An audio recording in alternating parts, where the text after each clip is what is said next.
mayroon pa akong nakita na kasamahan doon, oh, si Gaga. Oh, dami mga kamote driver dito ngayon. Kami sa TVS King. So hanggang dito na lang tayo. Kumuha sila ng unit dito. Ang 3-wheeler. So na-release po ito, pula.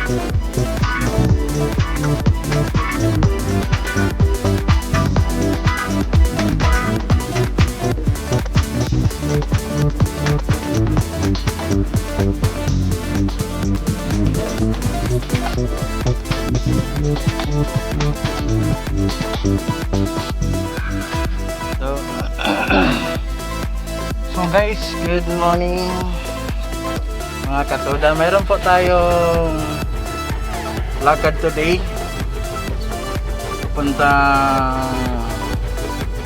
Tugbok. Kasi yung uncle ko kukuha na siya ng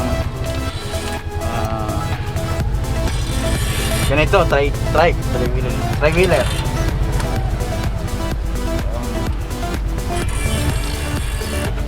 Ang brand daw na kukunin nila is TVS King. So hindi sila ng tulong sa akin. Humingi sila ng tulong sa akin para kunin ko yung kanilang sasakyan na na-applyan. Kasi sabi nila approve na daw sila. At ngayon tulungan ka sila. Tingnan natin kung anong pong pwede natin matulong sa kanila. Baka maging kumaker pa ako o kasi wala pa silang driver, baka tuturuan ko sila ng tamang driving, tamang pag-drive, tamang pag-shift ng gear ng isang tri-wheeler. Ang ginagamit ko na unit ngayon is Piaggio. Yan po yung brand na ginagamit ko. So mayroon pa akong nakita na kasamahan doon, oh, si Gaga po yan. Kasama po namin yan sa Toda. So Katoda ang Gaga, shout out po sa iyo.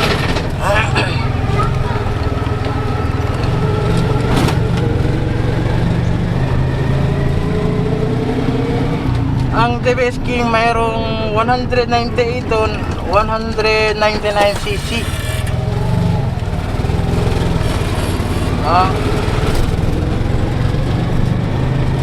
Itong Piaggio na dinadala ko, Piaggio carb type, exact 200cc. Pero kahit 198 o 199cc po yung TVS King, mabilis po yan tumakbo, high speed po yan, mabilis po at maganda po yung kanyang design. So ayun po, isa sa TVS King yan po, makikita nyo yan. So, papunta tayo Tugbok, Indangan to Tugbok. Parang 40 km ata from Tugbok, from here Indangan going to Tugbok. 9 km po. So ang kagandahan po sa tri-wheeler, bukod na economy po yung consumption ng gasolina niya, madami po tayong mapasakay na pasaheros o kamag-anak. Kasi pwede tayong masakay na at least 5 tao, ika-6 po ang driver. So pasensya na po dito sa daanan natin, medyo di maayos ko yung pagkagawa nito. Okay, balik tayo doon. So Madami pong pwedeng masakay sa tri-wheeler. Pwede pang private, pwede din natin gamitin for source of income. Pwede na po sa source of income yung tri-wheeler na gagamitin po natin. Pero sa case nila, kasi mayroon po silang massage clinic, so ginagawa nila is for services. For service lang po, sasakyan po ng mga kapwa nila na masahista. Uy, ano yun, nahulog na galon. Okay, nahulugan sila ng galon. Delikado yun pag may dumaan na single motor.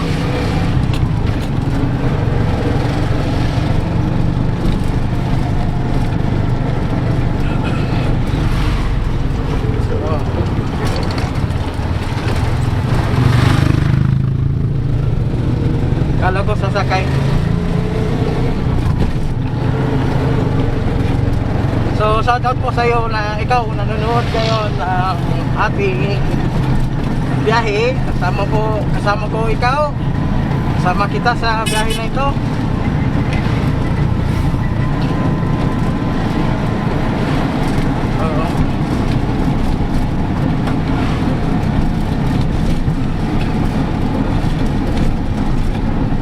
Medyo malayo po yung tugbok. 40 kilometer distance. Ramindangan to Tugbok, Davao City. Parang may sasakay. Sasakay ba to? Hello boss! Kala ko sasakay kay. Kala ko katoda sasakay din. Hindi pala. Parang kasi sasakay eh.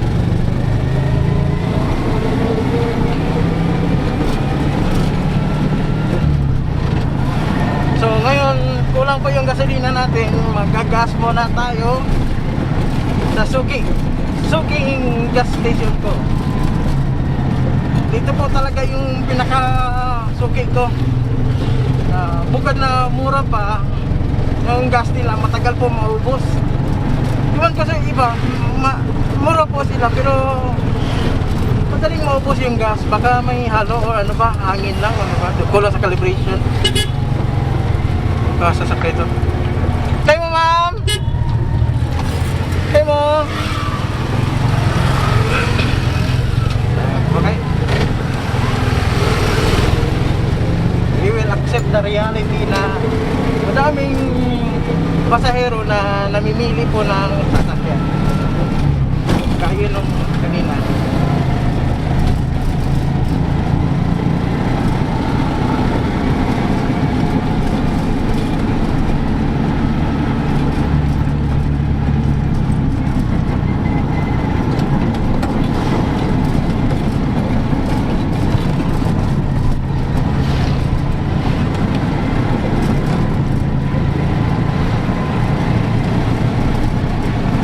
Kasama to bilang isang driver, minsan kahit kamag-anak natin papakyawin tayo.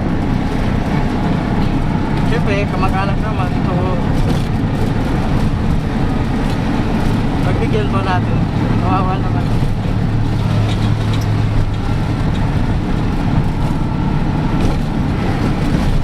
Ano bang maximum speed ng tri-wheeler o tri? Kaya niyang umabot ng 80. Depende po sa load ng sasakyan nyo. Kung full seating po kayo, nasa 70 km/h lang po talaga maximum yan. Hindi po talaga aabot ng 80 yan kasi mabigat na po yung karga nyo. So nandito na tayo. Oops, ay makasingin tayo na kaunti.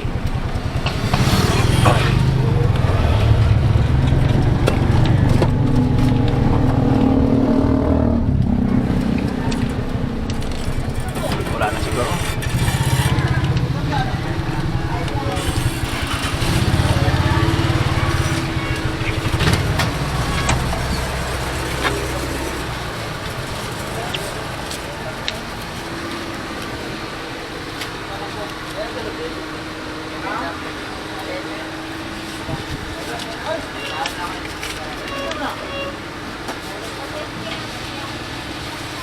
So 170. Kukulangin pa rin to pero okay na. Basta So makapunta lang doon sa destination natin. Kulangin to pang round trip. Kailangan kong picture sa sakyanan. Kaya isa na siya sa...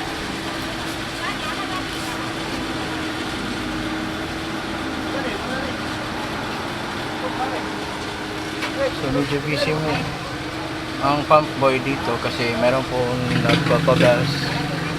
So antayin na lang natin.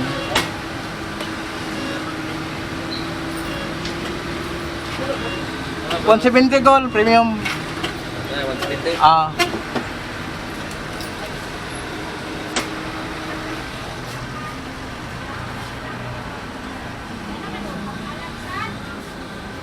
Ano yung pangalan? Okay na, bayan na na. Okay na, sir. Premium 170. Ah.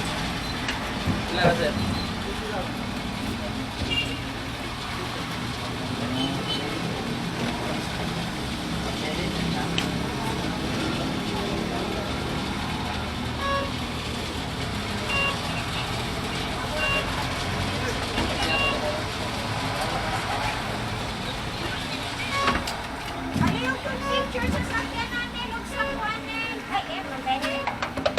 Para masanda mo ka na.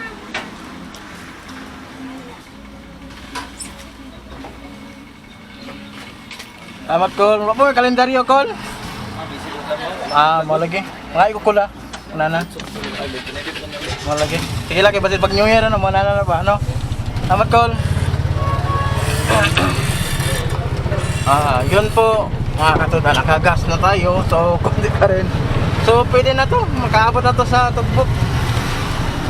So, ngayon, ta-travel tayo. At before tayo makapunta sa destination natin, yung asawa niya, drop by mo tayo sa asawa niya para for pick up. I-pick upin mo natin yung asawa niya. Misis ng tito ko. Yan, girl. So you guys, let's go. Let's go. Update ko kayo mamaya.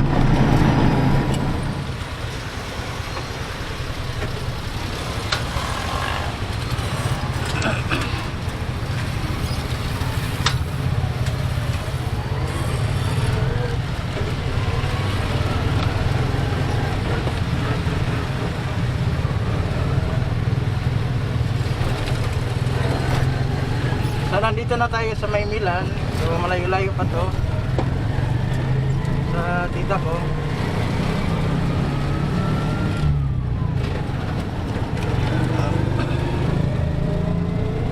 Meron gusto magpakyaw po sana sa akin papuntang Magkiron. Kaso is north and south po yung destination ko niyan pagka tinanggap ko. So papunta kasi siya ng Magkiron, Davao City. O baga wet market ng Davao, doon po yung wet market ng pinaka main po na wet market ng Davao City. So hindi na po tayo makapunta doon. Pasa po tayo sa boundary. Pasensya na po boss.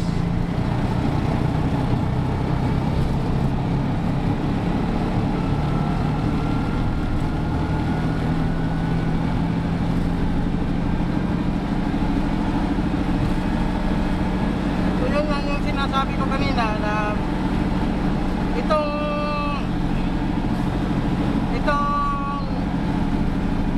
tri-wheeler, maximum speed po nito is 80 km/h.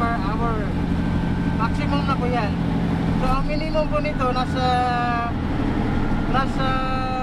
60-70 ganon.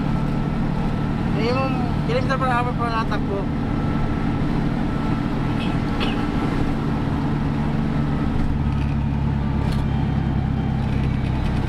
Kaya lang parang tumawag pa ata ang tito ko. Sagutin ko muna.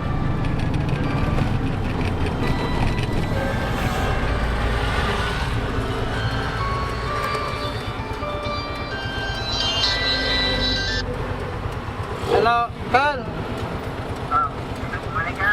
Nanak ko dito sa may kwan. Tawag gani doon sa may El Rio na kanto gani. Sige, tawagin. Sige. Yun, tumawagin yung tito ko. Humingi lang confirmation kung pupunta pa ako sa kanila. Siyempre, pupunta tayo.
Ito po yung maa.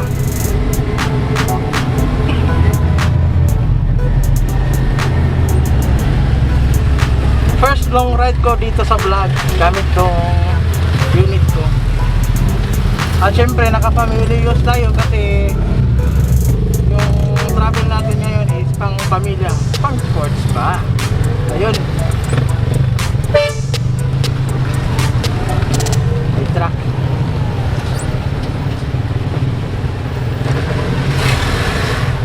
So guys, mga kamote riders. Kasi parang may barangay official pa ata ang daming mga kamote driver dito ngayon.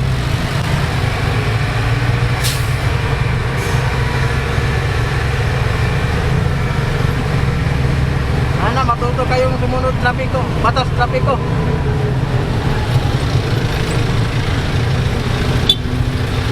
Ayun.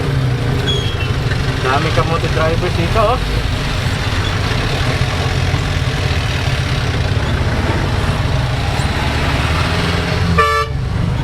Ay, hindi makaantay. Galit yung truck. Dito lang tayo sa may tabi-tabi. May ibang outer lane po tayo. Emerge traffic tayo muna. Emerging traffic, emerge. Ito ngayon ay may ginagawa dito sa Maa na Skyway. So abangan po natin kung kailan matapos ang Skyway ng Maa.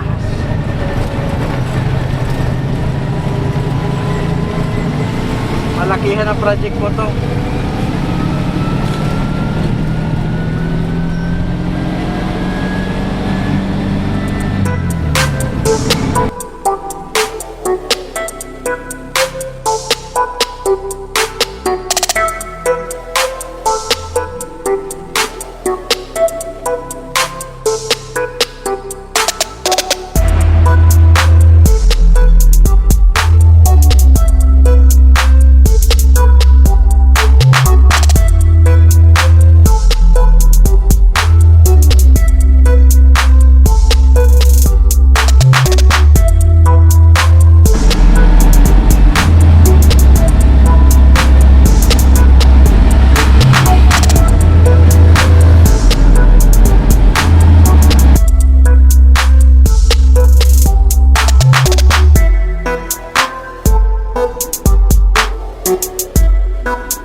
dumating sa area.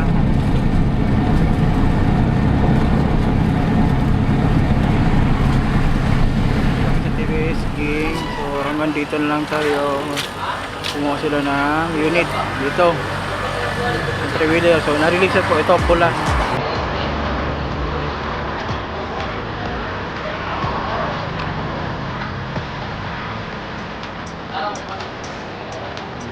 Maganda.